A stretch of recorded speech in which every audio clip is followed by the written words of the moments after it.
Good morning and welcome everyone.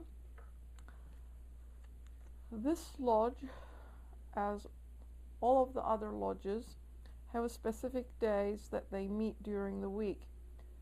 Ours is on Sunday at 11 a.m. A specific topic is discussed by a student of Theosophy, followed by questions and answers on first and the third Sundays of the month. Following the first hour, we go into the discussion of the Bhagavad Gita as a round table. As you're aware, the Theosophical movement of the 19th century is still continuing on stronger and stronger as the days go by.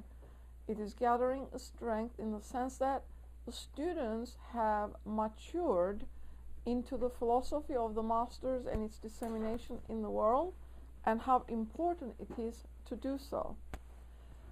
December is a very important month in the sense that once we make our goals clear in our mind, nature's impetus can be added to it in bringing it about, because HPB tells us that the magnetic sphere of the earth is regenerated during this period. So that impetus added to our own gives a tremendous boost to whatever it is that we undertake in the world.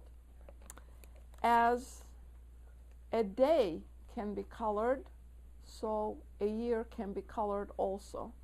We need to be aware as to how we are coloring it at its beginning, and so that during the year we can continue with the same effort. Today's reading is from Light of the Asia. Lo, the dawn sprang with Buddha's victory.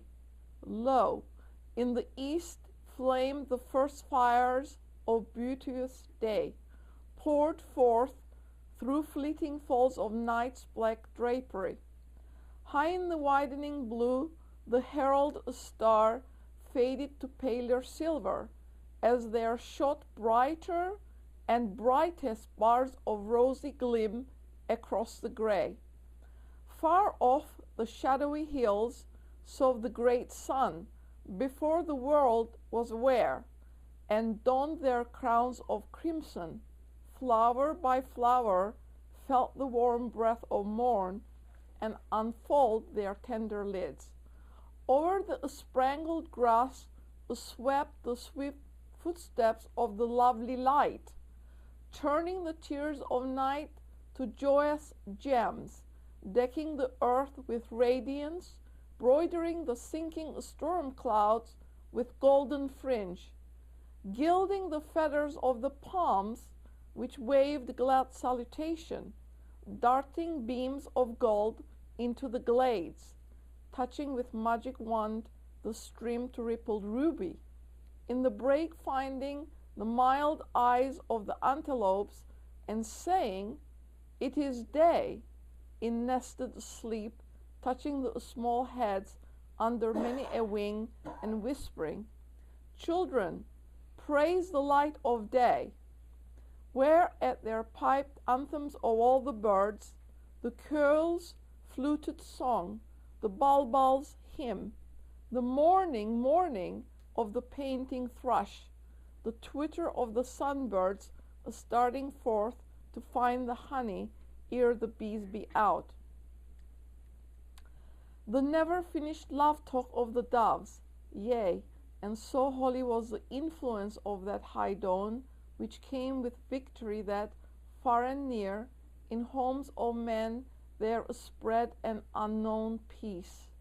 The slayer hid his knife, the robber laid his plunder back, the shroff counted full tale of coins.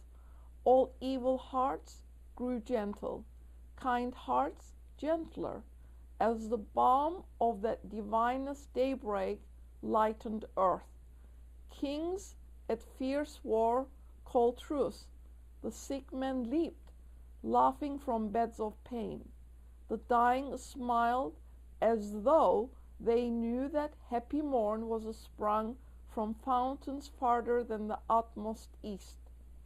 And over the hearts of said Yodashara, sitting forlorn at Prince Sidara's bed, came sudden bliss, as if love should not fail, nor such vast sorrow miss to end in joy.